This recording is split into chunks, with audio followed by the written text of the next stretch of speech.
Thanks for joining us at Right On Replicas, where we're proud to bring you the best scale model kit reviews on the planet. This review covers the Popper Chopper Mini Bike. It's a 1/8 scale monogram kit number 7534. And even though it's been out of production since being released in '73, they're still readily available at online auctions and garage sales. It's a skill level 2 kit for the moderate builder, if only for the decals. And it features a detailed engine, what we used to call mod decals, and a miniature helmet. This is one of Tom Daniel's radical motorcycle kits, and probably one of his best, just for the cool factor. The kit consists of about 37 pieces, molded in yellow and chrome and clear plastic. It's got red vinyl control cables and vinyl tires, which are 2-piece units. The water slide decals come with it and instructions. Finished dimensions are about 10 3/4 inches long, 3 inches wide, and 5.5 inches high. Here are the contents of the kit, and you can see those mod decals and 2-piece tires. We'll be using Model Master's liquid cement, or sometimes some tube glue for a slow setting need, and occasionally we'll put in some super glue for fragile parts and strength. The decals, although they're minimal, they wrap around some contours, so I strongly suggest you use some of the setting solutions available in the aftermarket to help those conform to the contours. Now remember to follow all of the manufacturer's safety and use suggestions for any of the products that you see used here in the review. Instruction starts with the fully chromed engine for this kit. First, glue the engine halves together, and then the flange plate and the head are glued to the engine shaft. It's piece number 9. The air cleaner is then glued to the carburetor, which is attached to the flange plate. Now the spark plug is brush painted some flat black and glued to the head, and there are 3 tubes that are cut in step 1 of the instructions. And then tube A is attached to the spark plug in the engine half number 10, and the complete engine assembly is then glued to the support plate. And that's been spray painted with a tester's gloss yellow. All the parts in this step were glued together with some slow setting glue to make sure they aligned properly. You can see here I painted the frame pieces with some of that tester's gloss yellow. The part on the left it's a little brighter, and the part on the right is yet unpainted. But there is a subtle difference, and you get good color coverage if you paint the model's parts. Step 2 in the instructions will end up like this, but it's important to remember not to glue the neck area of the frame. And in step 2, the engine, which is glued to both frames, which were painted gloss yellow. And then the kickstand is also painted with some yellow, and then the feet were brush painted with some flat black for the pegs. And it's also added to the frame. Now there are 2 clips which are glued to the frame half, and all the parts were glued with some of that slow setting glue to make sure of a good alignment. Locate the rims for the rear wheel, and I've used a Sharpie here to illustrate where the tab and notch is, and these will be matched up together.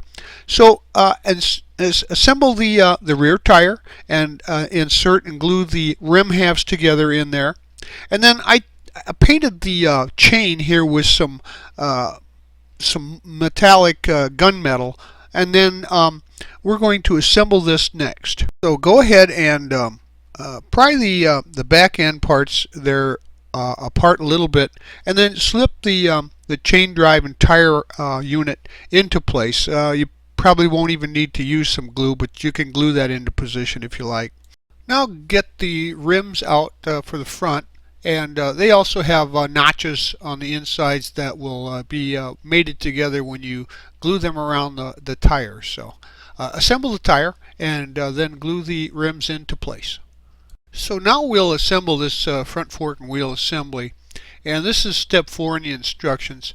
Now take the wheel assembly, and you can snap it into the pegs at the bottom of the forks there. You might not even need glue. It should just snap into position. And then the handle grips, they get painted with some flat black and glued to the forks up there. And then the brake lever is glued to the right handle grip And the final touch is an end cap that's glued to the end of each hand grip. So for all the parts here, we use some slow setting glue. Make sure that everything stays in alignment and looks good. The forks, they'll also hold the assembly well enough that it might turn, but the back wheel probably won't. So this completes step 4. In step 5, we're going to install the forks into the frame there at the neck, and then the frame neck is glued to secure the forks into position, and the headlight housing is mounted and attached to the forks, and the headlight lens is glued into the housing with some clear part cement or some white glue. Now all the parts then here were glued with again some slow setting glue. The model really starts taking shape here in step 6.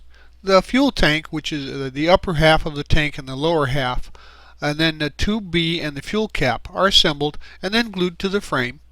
And the seat assembly, the top seat and the seat back, they're painted flat black and then glued to the frame back there. The tail light is brushed with some stoplight red and glued to the stoplight with some clear part cement and then glued to the frame.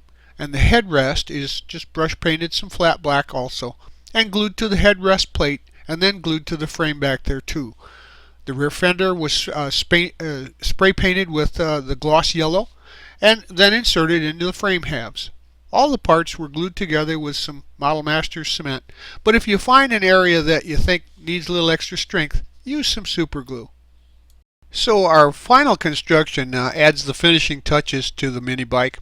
Tube B is then attached to the carburetor, and Tube C is attached to the rear brake caliper and the brake lever. Muffler is then assembled and attached to the engine and the frame mount, and the chain guard has a decal placed on it, and it's glued to the engine block.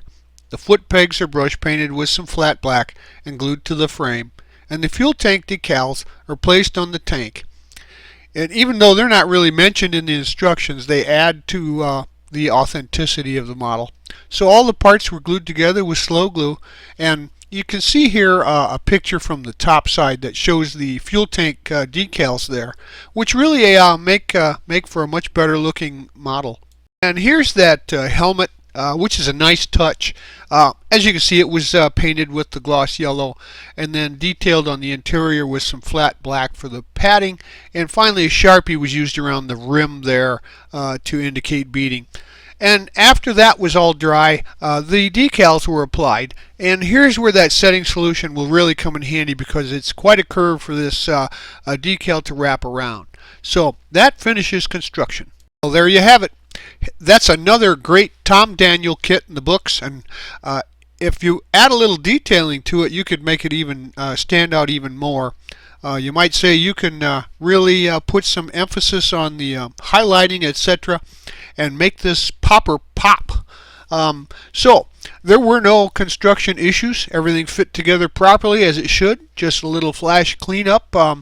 And this model I don't think has been reissued. So they're still out there, however, and because they were sold in great numbers. So if I were you, I'd buy one and put it on my shelf.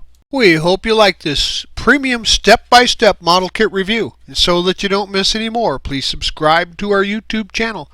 You can find us on Facebook and at our website rightonreplicas.com. Thanks!